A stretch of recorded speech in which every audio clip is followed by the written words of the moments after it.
دژی مەسەلەن هەر جموجۆڵێکی سیاسی کەن دیارە هاتنی ئەم هەموو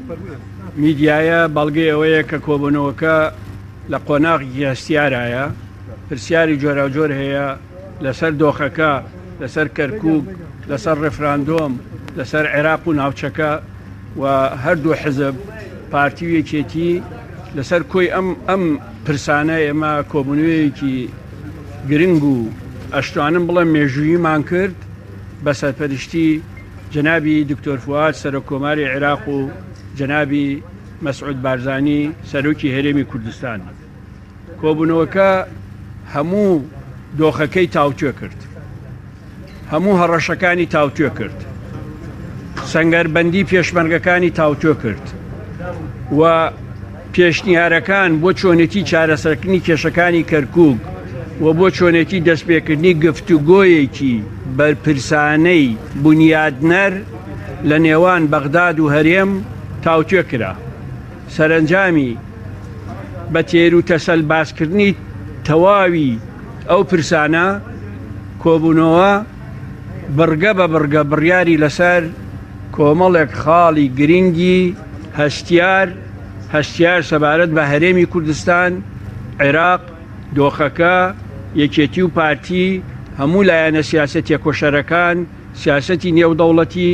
و هێزە سیاسی عێراقیەکان بڕیاردرا بۆ ئەوەی ڕایگشتی جیهان ناوچەکە عێراق بەڕێزان لە عێراق و لە کوردستان هەموو لایەک بزانن کە ئێمە بنچینەکانی سیاسەتی هاوبەشمان چۆن داڕشتووە و چۆن جەختمان لەسەر یەک ڕیزی هێزە کوردایەتیەکان و دۆستایەتی ڕاستەقینە لەگەڵ هێزە دیموکرات خوازەکان و پابەندبوون بە هەموو ئەو ڕێکەوتانەی کە لە دوای ڕوخاندنی سەددام و پێش ئەوەش هەبووە و بۆ سیاسەتێک کە شەراکەتی ڕاستەقینە و دۆستایەتی ڕاستەقینە و چارەسەری ڕاستەقینەی کێشەکان وێنێت پێشەوە ئێمە ڕاگەیەنراوێکمان نووسی کۆتایی پێێنە لە 5 خاڵ کە لە دوای ئەم کۆبوونەوەیە دەست بەجێ بەسەر هەموو میدیاکان بڵاوە بێتەوە ئێمە ئومێدەوارین پەیامەکانی ئێمە لەم ڕاگەیەنراوە خاڵ بە خاڵی بە وردی بخوێنرێتەوە بە تایبەتی لەلایەن بەغدادەوە لەلایەن حکوومەتی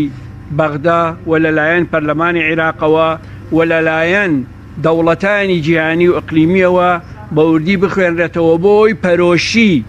سەرکردایەتی سیاسی کوردستان بزانن کە چۆن لە ئاستی بەرپرسیارەتی قۆناغەکە بڕیارە دەین و ئامادەین بە ئەجندایەکی کراوە دیالۆگی بێمەرج دەست پێ بکەین و بێگومان ڕەچاوکردنی بنچینەکانی دەستوریش لە عێراق و ئێمە بە هیچ شێوەیەک ڕۆژە لە ڕۆژان نە دیالۆگمان ڕەت کردوتەوە نە دیالۆگیش ڕەدەکەینەوە ئەوەی کە دیالۆگی ڕەت کردوێتەوە و ئەوەی نەیێشتووە وەکو پێویست دەستور جێبەجێ بکرێ و ژینگەی دیالۆگێکی سەرکەوت و ناڕەخسێنێ ئەوە لە دیالۆگەکە دەرەکەوێ چ لایەک بڕگەکانی دەستوری جێبەجێ نەکردووە و چ لایەک نەیتوانی وەکو پێویست ژینگەی دیالۆگێکی سەرکەوتوانە لە ساڵانی ڕابردوو ئامادە بکە و سەرنجام بۆ دۆخەکە گەیشتە ئەم دۆخە نەخوازراوە لەگەڵەوەشە کورد قۆناغی زۆر سەختی بڕیوە و ئەزمونێکی قوڵ و دوور درێژی هەیە ئەتوانم بڵێم دەوڵەمەندتر لە ئەزمونی هەموو حزبەکانی عێراق و ناوچەکە کورد ئەزمونی دیالۆگ و چارەسەری کێشەکانی هەیە ئێستاش دیسانەوە بە پێشینەی هەموو ئەزمونانەی هەمانە و بە پەرۆشیمان بۆ ئەوەی ئەم وڵاتە دیموکراسی تیا بەرقەرار بێ و مافەکان لە خانەی خۆیانە جێبەجێ بکەن ئێمە ئەم کۆبوونەوەیمان وەکو وەڵامدانەوەی هەموو پرسەکان و پەسەندکردنی هەموو بڕیارەکان ئەنجام داوە کۆبوونەوەکە توانم بڵێم بە گوێرەی دڵی ملەتەکەمان بوو کۆبوونەوەیەکی سەرکەوتوو و پڕاوپڕ بوو لە هەستی مەسئولیت زۆر سپاسانەکەی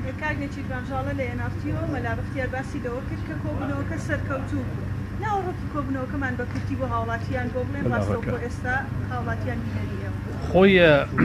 هەروەکو مەلا بەختیاریش باسی کرد کۆبوونەوەی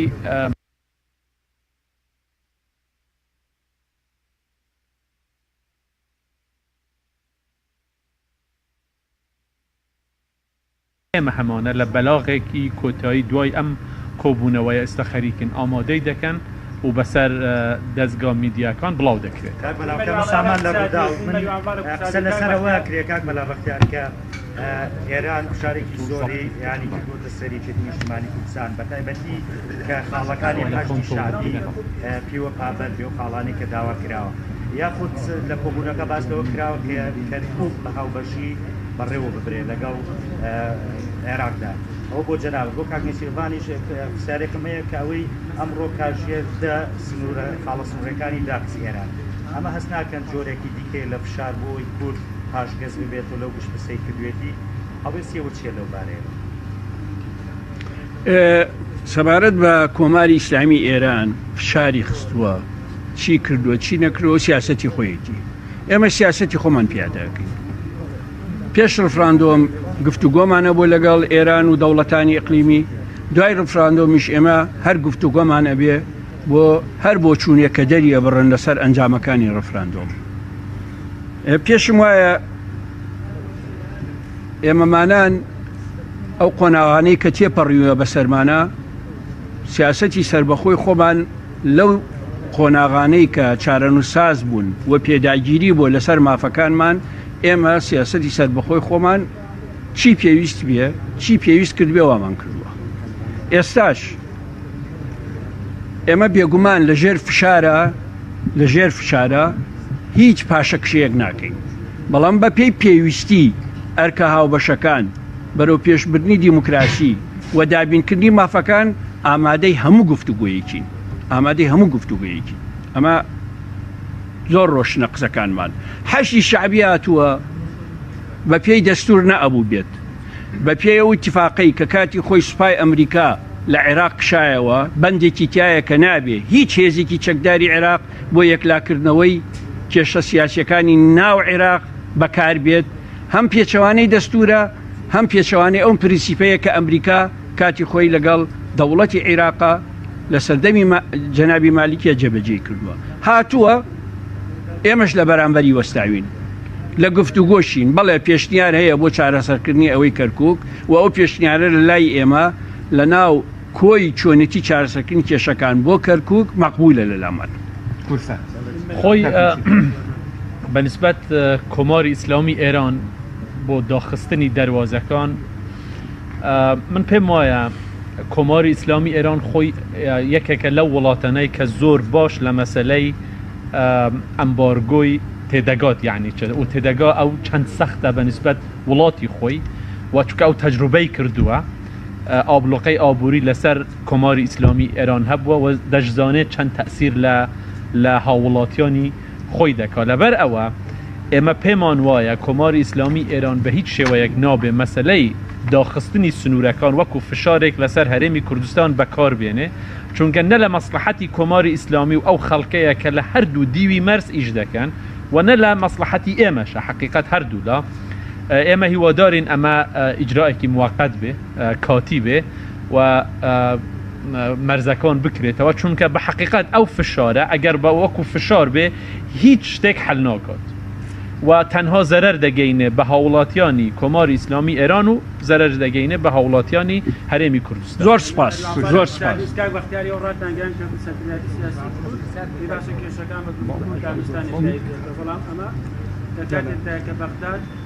مەرجی گفتوگوی دانا و باڵپەسازنی ئەنجامی ڕفراندۆم ئەگەر بەغداد قاید نەبوو بۆ گفتوگویەکەی و داوایەکە ڕێگە چییە چارەسەر چییە جەنابی سەرۆک کۆمار لە کۆبنەوەکە بوو باش گوێی لێ بوو کە ئێمە چۆن ئەچینە ناو پرۆسەی گفتوگۆ دیالۆگەکەین دیالۆگێکی بەرپرسانانە ئەم خاڵانەش کە چاپ کراوەیسە نسخەیەکمان پێتان دەینێ دوایی بۆتان بڵاوەکرێتەوە ئەم خاڵانە پرینسیپەکانی ئێمە دیاریەکە بۆ ڕوانگەی دیالۆگی ئێمە و بێگومان خۆتان نەزانن کێشەکان کە ئەگاتە ئەو ڕادەیە لە ئاڵۆزی هەم بەغدا ڕوانگەی جیاوازی ئەبێ بۆ چۆنەتی چارەسەری کێشەکان ئەمێمەش ڕوانگەی جیاوازمانە بێ بەڵام سەر مێزی گفتوگۆ کەشی مێزی گفتوگۆ جیاوازە بێت لەو تەسریحانەی کە ئێستا ئەدرێت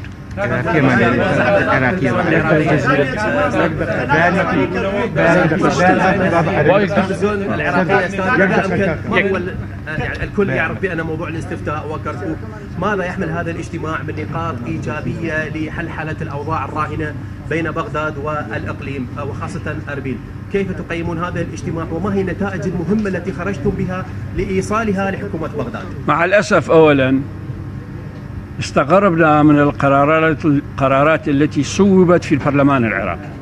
مع هذا رد فعلنا كان هادئا واستقبلنا سياسيين قادة كبار من بغداد وشرحنا لهم مواقفنا بإسهاب. هذا نقطة ثانية، هناك مقترحات حول كيفية حلحلة الوضع في كركوك. الاجتماع وافق على هذه النقاط ضمن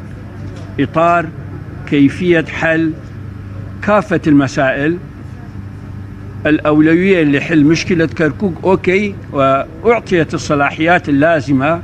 لمن الآن له ارتباط بدولة الرئيس عبادي لكي يحلوا جزءا من هذه المشكلة.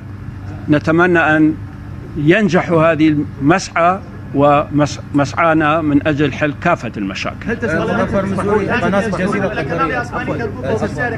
قناة الجزيرة القطرية، تفضل. قناة الجزيرة القطرية مظفر مسؤولي. دولة قطر أيضا جزيرة دولة قطر أيضا في حصار مثلنا. المبادرة التي قدمها السيد رئيس الجمهورية فؤاد معصوم لهذا الاجتماع، ما هو مدى التزام الحزبين أو نقدر أن نقول القيادة الكردية بهذا الشيء؟ السؤال الثاني، يقال بأن قاسم سليماني كان له دور في قيام هذا الاجتماع، ما مدى صحة هذا الكلام؟ أولا مجيء فخامة الرئيس العراقي إلى كردستان واجتماعه معنا اليوم يدل على أنه حريص على حل المشاكل العالقة لحد الآن والمتعمقة بيننا وبين بغداد. نشكره شكرا جزيلا ونتمنى له النجاح في مسعاه. السؤال الثاني،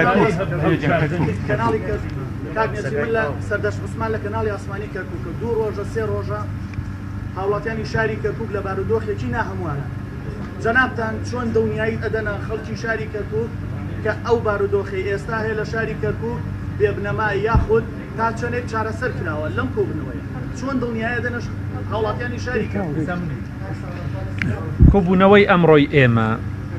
ئەوەی کە ئێمە تەکیدمان لەسەری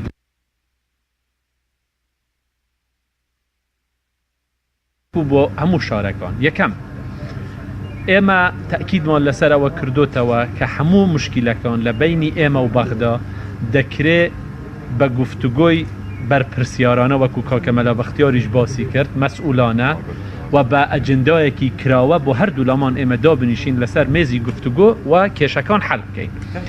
ئێمە بەکارهێنانی چەک،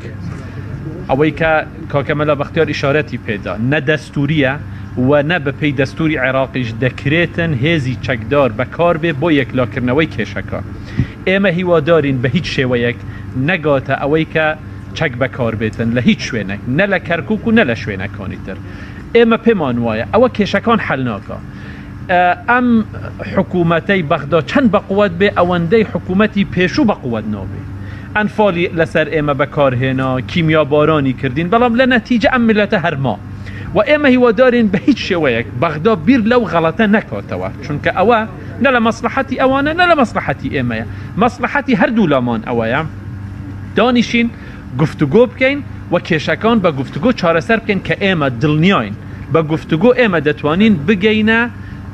فەهمێکی هاوبەش بۆ هەموو ئەو کێشانەی کە ئەمڕۆ لە بینی ئێمە و بەغدا هەیە.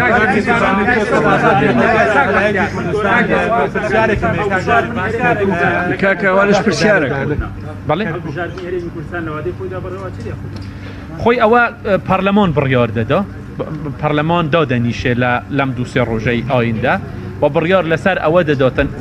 وەکو مەبدە ئێمە هەردوو لامان ئەولانە کوردستانیەکان هەر هەمومان متفقین لەسەر ئەوەی کە دەبێ هەڵبژاردن بکرێت، بەڵام ئایا لە وادەی خۆیدا دەکرێت یان نە ئەوە پەرلەمان دادەنیشێ گفتوگۆی لەسەر دەکاتن و بە تەکید ئەگەر مەوزوعەکە ئەوە نییە اینجا ئەگەر دۆش بکەوێم ئەوە نییە بڵێ وڵا بۆ زۆر دوا دەکەوێت ئەوان کۆبوونەوە دەکەن و بڕیاری خوێندەکە ئێوە هیچ ڕێگەڵی بینی خۆتان یا وەسیقەیەکەیە بە تەفەڕوت نەکەن بە گفتوگۆ لەگەڵ بەغا بەڵێ ئەمڕۆ ئێمە تەکیدمان لەسەر ئەوە کردوتەوە نە هەردوو لامان و لانە سیاسیەکانیش هەر هەمومان پێکەوە ئەگەر بڕیار ئەوەیە پێکەوە گفتوگۆ بکەین پێکەوە دەچین بۆ گفتوگۆ یان ئەگەر بڕیارێکی تر هەیە بڕیارمان داوە و لەگەڵ خۆمان و لانەکانی تریش پێکەوە ئێمە بڕیاری هاوبەش دەدەین بۆ ئێستا و بۆ ئایندە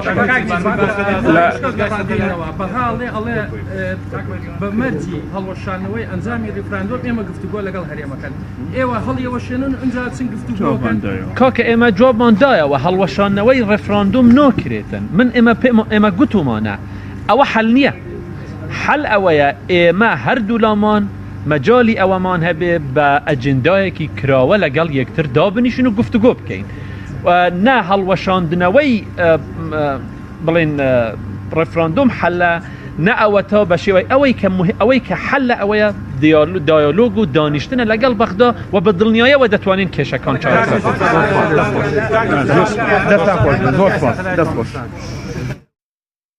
لێدا بخات لە ڕووی ئابووریەوە